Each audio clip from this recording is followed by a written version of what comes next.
ल गाइस, आज म अलि बिरामी छु होइन। यसो अब बिरामी भएको अब मम्मीहरूलाई सुनाइदिउँ भनेर अब यसो सुनाइदिनु पऱ्यो है। के भन्नुहुन्छ मम्मीले चाहिँ?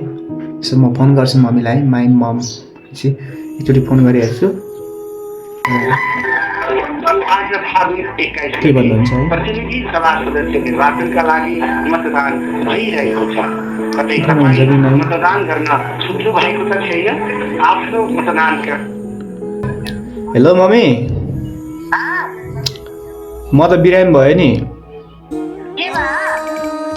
खै टाउको दुख्ने, यता अब पेट दुख्ने, के हो के भयो बल्ल।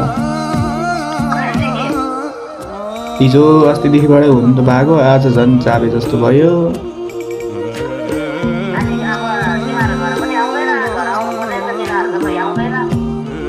के आउनु, घरमा नि त्यतिकै अब खाली हात आएर नि के काम है। अब यतातिर काम गरेको छु हल्का फुल्का।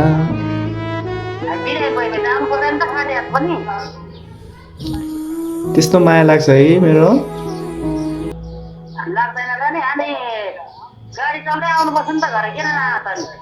होइन नआउने अब यतातिर बस्ने त्यही हो।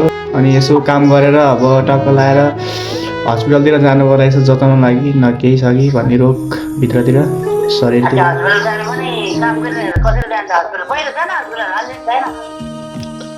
होइन अब एकैचोटि जाने कि चुनाव खुलेर भएर जाने हो कि एकैचोटि। अनि तपाईँहरू त सन्चै हुनुहुन्छ?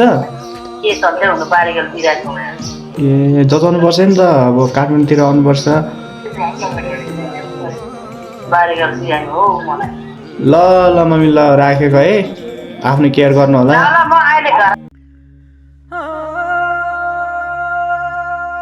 ल हेर्नुहोस् गाइस, बुवा मम्मीको माया भनेको कस्तो हुन्छ होइन। आफ्नो छोराछोरीप्रति धेरै माया लाग्दो रहेछ है बुवा मम्मीलाई। आफ्नो छोराछोरी भन्दाखेरि लास्टै माया लाग्दो रहेछ। आज आएर थाहा भयो बुवा मम्मीले कति माया गर्नुहुन्छ भनेर।